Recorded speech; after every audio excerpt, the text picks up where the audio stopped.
at the senior level, the CEO has to be involved in the talent acquisition process. It's too important to delegate to HR. And I think people come because of the leader. Like, they see your vision, they meet you, you're an attractive force for quality people. They want to spend time, they want to be with you and be on your team.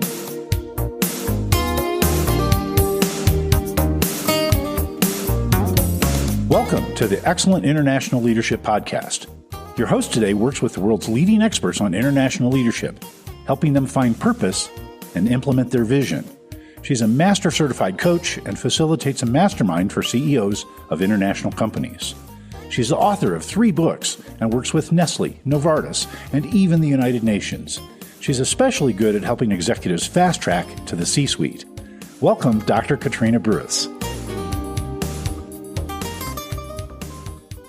Jim Schleckser wrote a book called Great CEOs Are Lazy.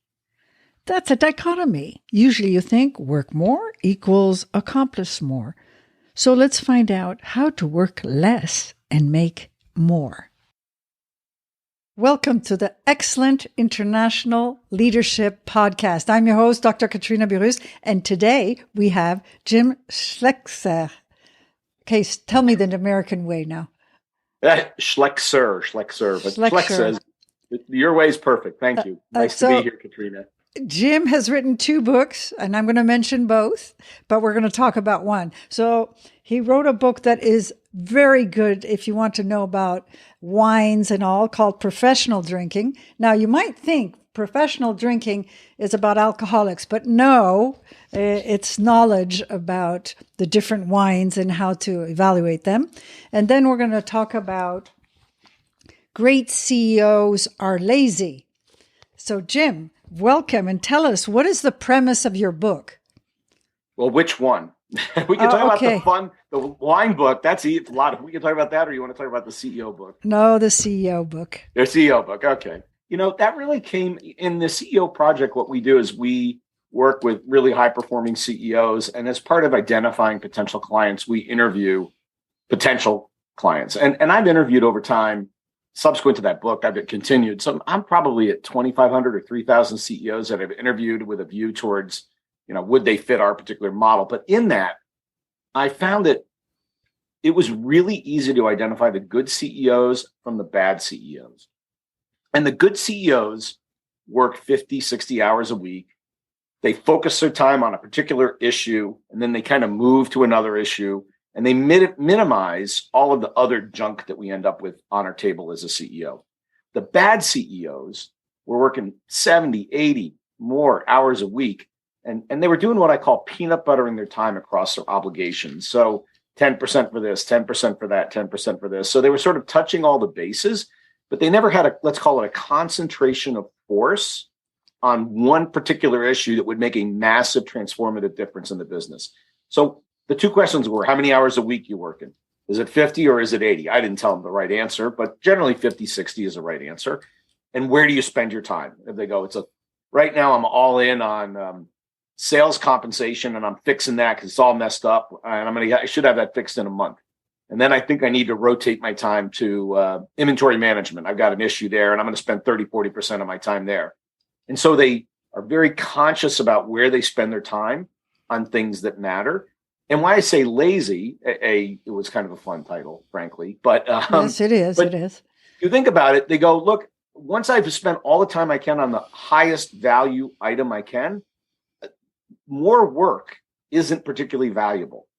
So I don't need to spend 80 hours. I can spend 50 hours. I can spend all the time I need to on my most important item. I can handle my other obligations, and I'm going to go home and see my family or do whatever turns me on, go play golf So you don't have to work 80 hours a week. Now, I will say, as CEOs, the real answer of when are we working is when we're awake.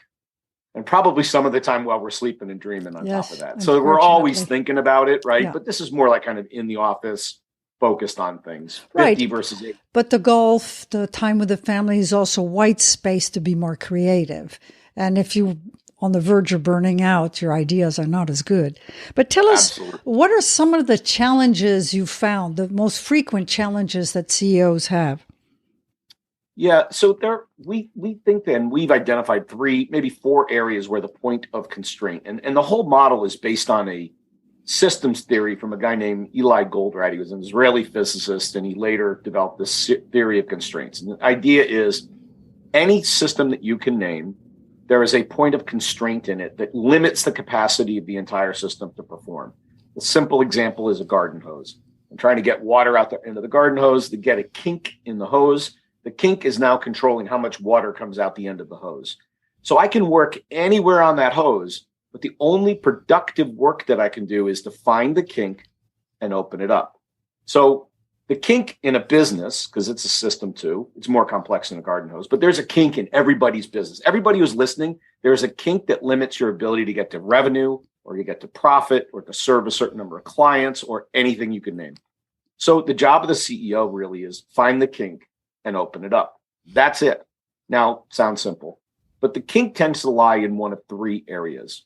It's either the business model, so what we do for whom, the margin we make, the capital intensity of the business, how much recurring revenue we have. So I can talk about what's good or bad in that dynamic, but fundamentally, a great business model trumps everything else you can possibly do. So one thing they spend time on is improving their business model. And if there was one thing inside business model to improve, it's what percentage of recurring revenue you have. If you've got 0 and you get to 10, that's better. If you can get it up to 80 or 90, that's a phenomenal business. And when you look at valuations in the market, companies like software as a service businesses that have very high rates of recurring revenue get incredibly high valuations because they're strong, predictable, profitable businesses. The next is talent.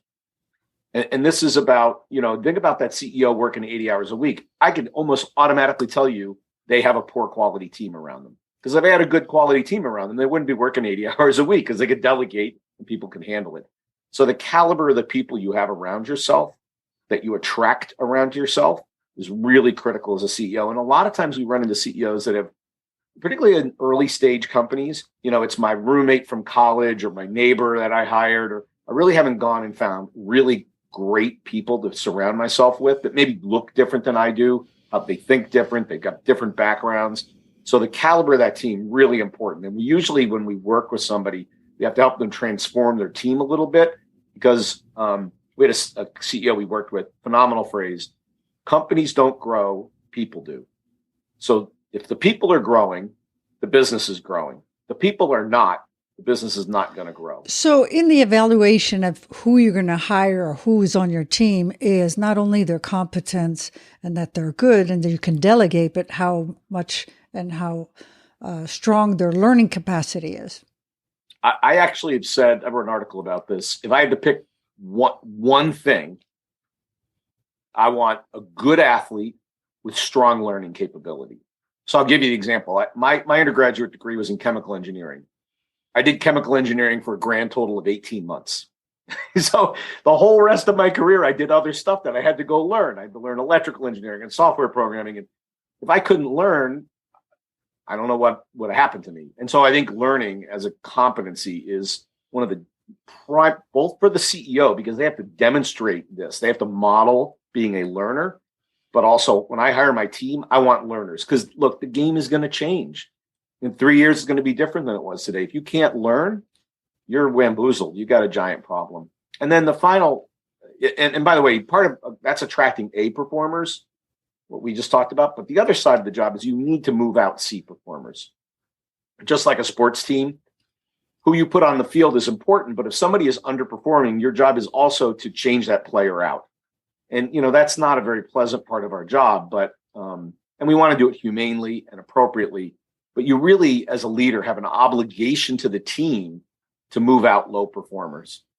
And everybody's looking at you to do that. They say, look, if you don't move out a low performer, and we know they are, you're not doing your job as a CEO. Jim, you know that I work with brilliant jerks.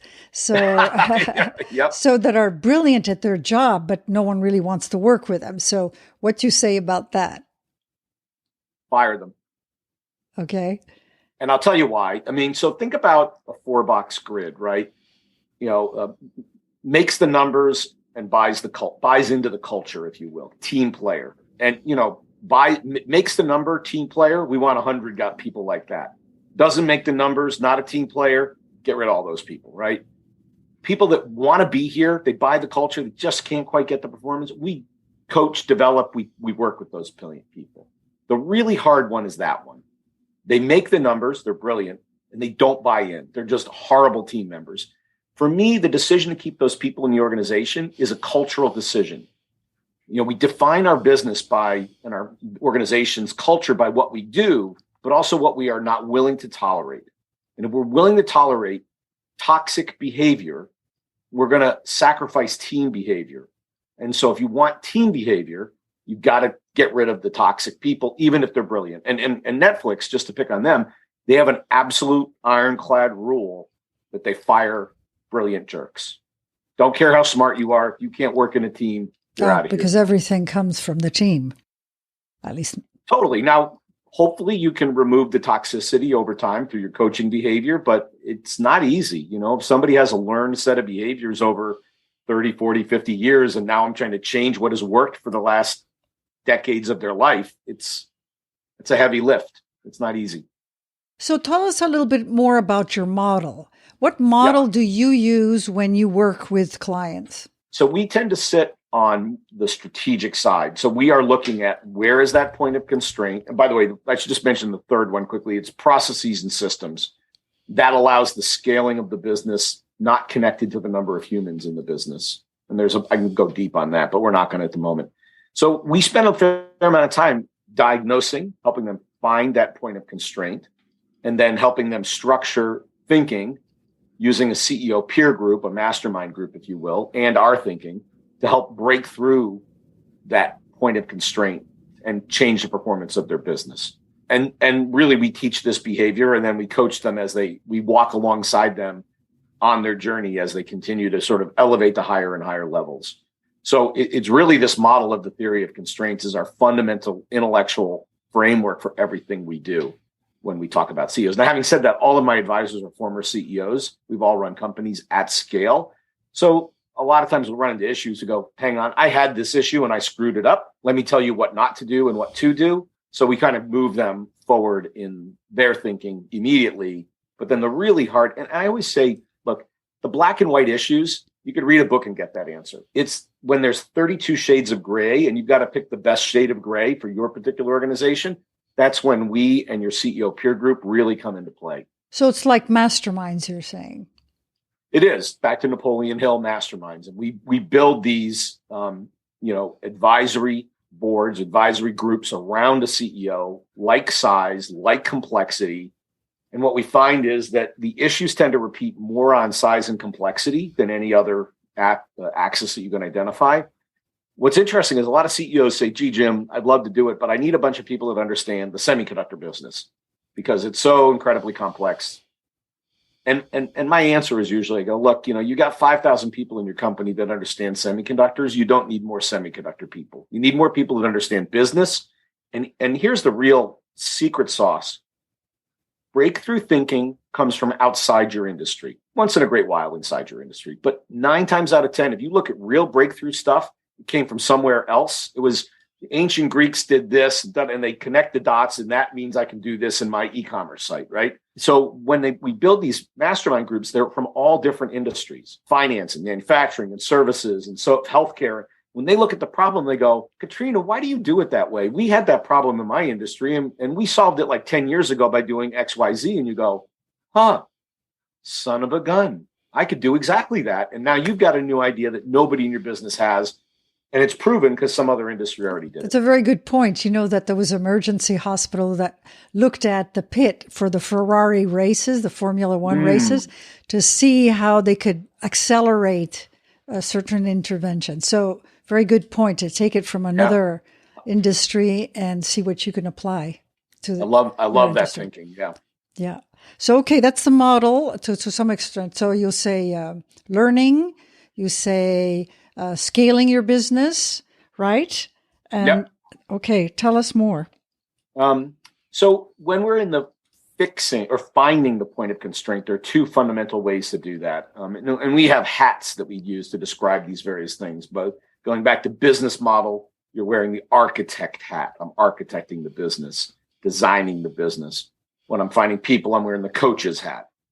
When I'm doing process work, I'm wearing the engineer's hat, looking at non-value added. And what they did there was process engineering. How do we take all the non-value added work out? How do we take all the time out of this intervention to try to save somebody's life? Great process engineering work. But when I'm trying to find the kink, that's all fix the kink stuff. The find the kink stuff is either a learner or analyst. This is working with numbers, books, reports, going and taking a class, trying to increase your knowledge to bring it back to the business, or dig in deep on the analytics around your business to find the problem.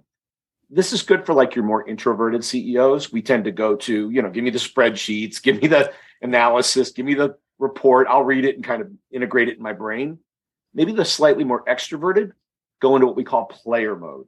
So they'll go, let's say they have a call center. They go, I'm going to go be a call center person for 4 hours. I'm going to go on the phones. I'm going to answer calls from customers. You would be amazed at the clarity that CEO will leave that half a day with. Okay, I know what's wrong, right?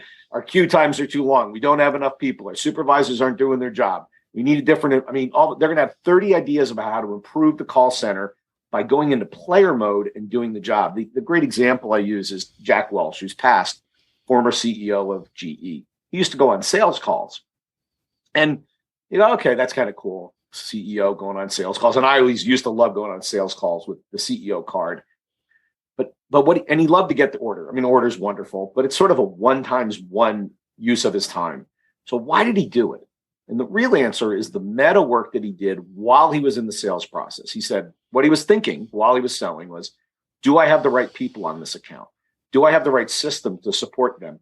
Could we change the offer in a way that a customer would make the decision better? Is there more services we could offer this customer that we're not offering them right now? All this business model, talent, systems thinking while he's in the player mode, he wants the order, but really he's after elevating the entire sales process, and he's going into player mode to figure it out. That's how he did it. So both are effective. Player and learner find the kink. No, and you've adapted it to the personality of the CEO, the introverts. I've met clients that I've worked with that work only with a dashboard and don't make any decisions without it. And very well said. And I found entrepreneurs that can only go out and do. Yes. They don't want to look at analytics. They don't want to look at dashboards. They just want to go do. Yeah. And they come to a pretty good answer. Which is great that you adapt your process to the style of the leader. So what other elements are important in your model? Well, the last point of constraint is really the CEO's behavior and how they engage in the business. And this relates to their ability to move to the model we described, and generally from a smaller to a larger, is get out of a functional role. Usually a CEO was great at something that kind of got them to this level. They're exceptional or they wouldn't be a CEO most of the time. Great salesperson, great marketer, great accountant, great engineer, whatever they were, they elevated. And what we find is at medium-sized companies, many times they're doing CEO and whatever that functional role that they were great at. They just can't let it go, right? And it's an ego gratification thing. I know how to create value as a salesperson, or I know how to create value as an engineer. And it's really because they don't know how to add value as a CEO. So they have to get comfortable from an ego gratification point of view of how they add value as a CEO. And it looks very, very different to how they did it their entire career. So if they get stuck in the role, meaning doing the engineering, doing the sales, doing the whatever, they don't have a CEO in the company. So we have to help them lose the role, the functional role, and move up into the CEO role. That's a classic constraint that we have in the business as well. I find that they tend to revert what they did very, very well, especially under extreme stress. So it reassures them. It's funny. I'll hear sales leaders who became CEOs. We get stress in the business. They go, it's a sales problem. We're like, well, isn't that interesting? I think the other problem is if they can't let go of the role, heaven help the person that follows them, because they're going to always compare how they would have done that job to the person in the job, which means they're never going to be successful because by definition, they're exceptional. They're a 9 out of 10 or 10 out of 10 on that job. This poor son of a gun or gal that follows them is just destined for failure. And I see it, well, I tried to hire this person. They didn't work out. They didn't work out. They didn't work out. Yeah, they and I usually say, after 3 bad hires, do you think it's the people or maybe it's something else? Right. Can you imagine the waste of time, though, by hiring and again? But tell us a little bit more about the CEOs that do international business. What you think is really important for them to succeed? The first is just a cultural sensitivity and appreciation. So I did business all over the planet, and I probably made 5,000 social faux pas at one point or another, but I did it from a place of trying to learn and genuinely trying to understand and appreciate all the cultures and the food and everywhere I was. And I think if you go in with that curiosity, that learner mentality, people give you a lot of slack, right? Learn a few words in the culture, understand a few cultural icons, learn a little of the history of the place you're doing business. People really appreciate when you are trying to genuinely engage with them and work with them. And I think the other one, so that's sort of one, is just if you come in from the German ways to do it, or the American way is the only way to do it, or the Chinese way is the only way to do it, you're destined for failure. You have to adapt to the local culture and how they're going to do business and be flexible to say, I'll give you an example. I remember negotiating a salary with a Dutch employee. We go through everything. First thing was unique for an American is the time we spent on what car he was going to drive was crazy. Well, it was a big deal that he drove the right car for his level. And then at the end, he goes, oh, by the way, of course, there's the 13th month of pay. 13th month of pay? What are you talking about? He goes, well, when I go on vacation, I'll need a little extra money. So we normally get 13th month of pay. Now, America does not do that. That's right. That's right. And I could have said, forget it. We don't do that. Look, that's the culture in the Netherlands.